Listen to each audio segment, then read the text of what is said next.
Thank you for tuning in to another episode of Forgotten Gear Restorations. We're looking at a 1964 Fender Bassman.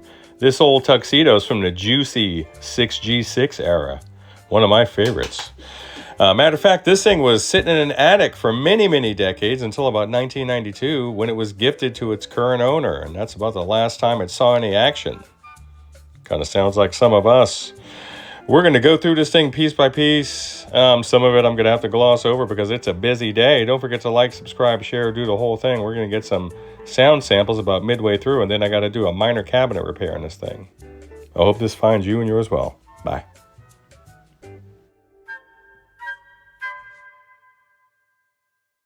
Top of the morning, goons and mutants. I'm sitting in front of what is ostensibly a 1964 Bassman amp. This would be one of the transitional tuxedo types that would be found in the early 6G6 era, where you would have white knobs or cream colored knobs with the blackface cosmetics. This thing has not been used since 1992. It was found in the attic of one of the owner's buddies, and back when they were 16, it was given to him because at the time he was playing bass. Now he's more into guitar. And he's been waiting to get it serviced all this time, so there's no finer time than the present. So I've got a signal. I've already done a limited power up on a protected circuit. It's stable enough to go ahead and test it. And we can explore some of the claims that the owner was making about this amp having a very quiet bass channel versus normal channel. So let's run a 400 hertz signal through the front. You can kind of hear it there even with the volume off. That's at 4. That's at 10. It's just above conversational volume. Let's see what the normal channel is going to give us. And there's some intermittent buzzing that can be instigated via tapping, so maybe a tube socket thing. We'll get in there and find out. It's already much louder.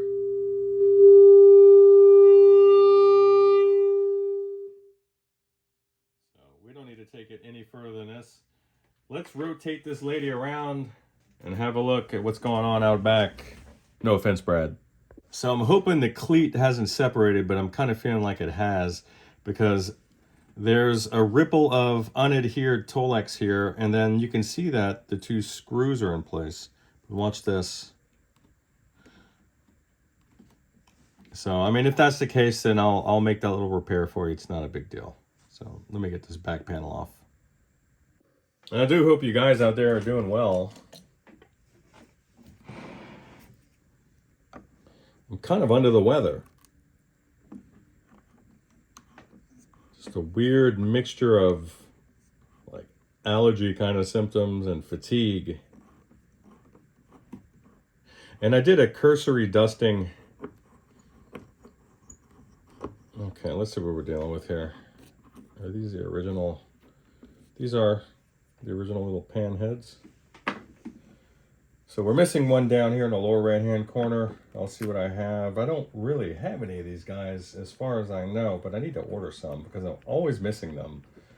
Right? Every other amp is missing some of the cabinet hardware, and this one is no exception. And some of these aren't, it's not that they're rounded out, but I think there's, I think that there's a little bit of funk on the inside. And that's why I don't always use, yeah. So the cleat is loose. And the cabinet has a date of 32nd week of 1964. According to the stamp there on the bottom, I'll take you guys over for a look. Let me see if I can sweep you in. Just some old ECGs, some old Philips, I think. not the original tubes. But yeah, look, you can see the cleat there. That's not a big deal. Sometimes I've seen it where the factory had tried gluing it over the flap of Tolex like last minute, and it doesn't really work out that well if that's the case. But in any case, I'll go ahead and make sure that that's taken care of also. The rest of the restoration. So let's get this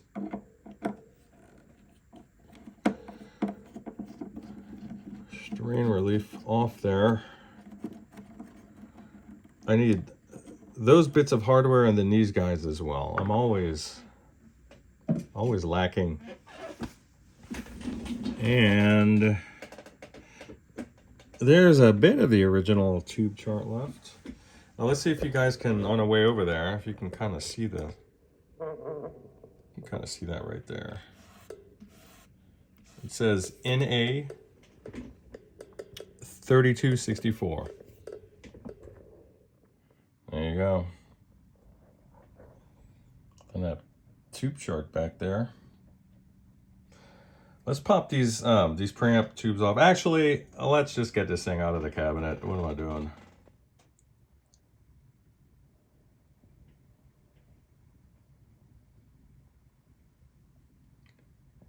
So I've already seen some evidence that this amp had been serviced. Though I'll tell you that the components that I'm seeing on the power tubes, and I'll flip it over in a moment, make me feel like it was done in the 2000s. And then there's other evidence of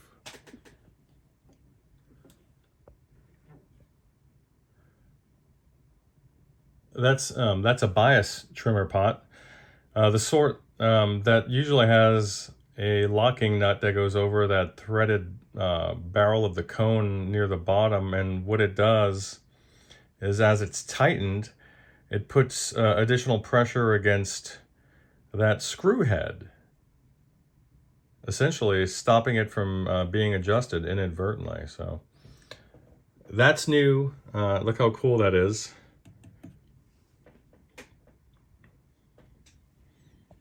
This again matches up with what we saw in the cabinet, and then the iron as well is all 64. These old ARS tubes here are probably from the 80s, maybe early 90s.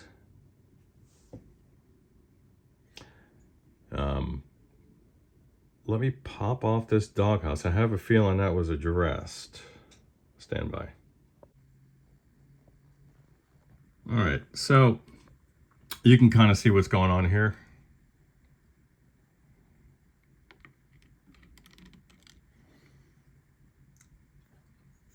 So sort of a hodgepodge of cap brands. I'm not saying that these are bad, but I'm just saying it's not standard. These are not standard. So I would change these out. I'd recommend a cap job there, and then on the interior, I've removed the handle, which is why I'm setting it down on top of the cab. So you can see it there, that stuff's gonna be cleaned. And let me go and chuck this up in the chassis stand so we can do a proper look on the inside. All right, so again, yeah, this was serviced before. I mean, you can see. And the person did a pretty good job. So a proper composition for resistors doing these duties. These aren't metal film types.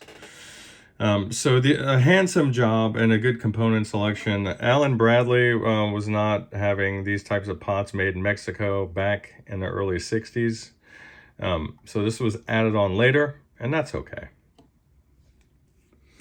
What else? The main circuit board has been untouched. We do need to change out these electrolytics there. And I need to go ahead and check the measurements of all these guys here on board, as well as just doing a voltage check in general. And I'll tell you where these old Phillips have landed bias-wise from the last guy to touch it. There is There's your, what they call the death cap. And again, the polarity switch will essentially change which leg that cap is connecting to ground. So I would recommend a full cap job, and I would change this guy here as well. A 33 microfarad cap is fine there. But I would upgrade the manufacturer and just, I don't want to make any assumptions about how old these electrolytics are. So I would recommend a full cap job, front and back. And then we'll do some general cleaning and relubing of these potentiometers. Oh, look at this. I just noticed this. This guy is standing proud. And why? Why is he doing that? That's one of the original pots. It looks like one of the original pots. That's strange. It looks like, but it may not be. Odd. So I'll look into that. Maybe these knobs were removed at one point, and they look like, just going by the patina on the set screw, they look original. Oddly enough, though, some of them may have been replaced because, yeah, like this guy here, for example, not only is it a whiter color, but the set screw, it looks different than the rest of these guys across the front panel. So what am I saying? I'm saying that you have a nice amp here. It just needs a little routine maintenance. We'll get into the bottom of this volume discrepancy here, and I will report back with my findings. Bye. Yeah, so being old doesn't make a pot original. So what I'll do is I'll add some spacers there to the opposite side of this control panel to help recess that shaft a bit, so we could hopefully bring that knob in line with the other ones, at least make an improvement on that end. Bye.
All right, Phil, so she is drying off.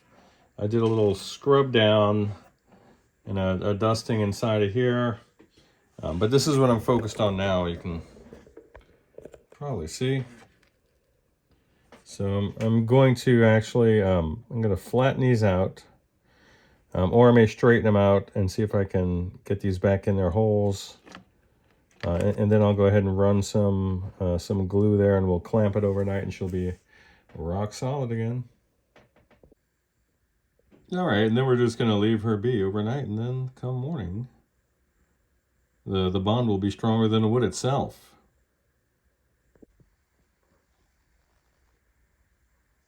There we are.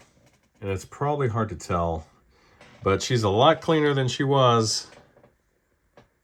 And I think your lady's going to let you take her inside. And you can really, it's some of the cleaning fluid is still flashing off, but you can see it preserves all the stuff, that grease pencil back there, all the stamps. Let me get around there. You see that? Beautiful.